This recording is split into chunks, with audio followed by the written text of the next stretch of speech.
काही आरक्षणाच्या तांत्रिक मुद्द्यामुळे सर्व जिल्हा परिषदा महाराष्ट्रातल्या लागलेल्या नाही आहेत. 12 जिल्हा परिषदांचं निवडणूक आणि 125 पंचायत समित्यांची निवडणुका जाहीर झालेल्या आहेत. आणि त्या पार्श्वभूमीवर आमचे नेते मंडळी, आम्ही सर्व कार्यकर्ते मनापासून कामाला लागलेलो आहोत. आणि आत्ताच आम्ही फार मोठं यश असं अचीव्ह केलं लागोपाठ 2 निवडणुकांमध्ये.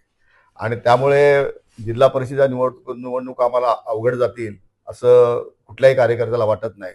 त्यामुळे एक वेगळा उर्मी, वेगळा उत्साह सर्व कार्यकर्त्यांमध्ये आहे, संपूर्ण भारतीय जनता पार्टीमध्ये आहे, सर्व नेते मंडळीमध्ये आहे. आमचे आदरणीय नेते मुख्यमंत्री देवेंद्रजी फडणवीस असोत, रवींद्र चव्हाण साहेब असोत, यांनी संपूर्ण महाराष्ट्र या निवडणुकांमध्ये पिंजून काढला. आणि आता आम्ही मंडळी देखील त्या कामाला लागलेलो आहोत.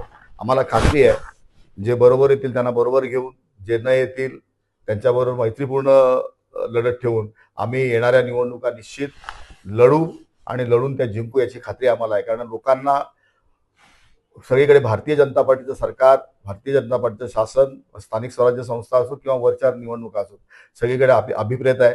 आणि भारतीय जनता पार्टीच्या माध्यमातूनच आपला विकास होईल, आपल्या राज्याचा विकास होईल, स्थानिक स्वराज्य संस्थांमध्ये आपला विकास होईल याची खात्री असल्यामुळे त्या पद्धतीने लोकांचं आम्हाला कल मिळत आहे.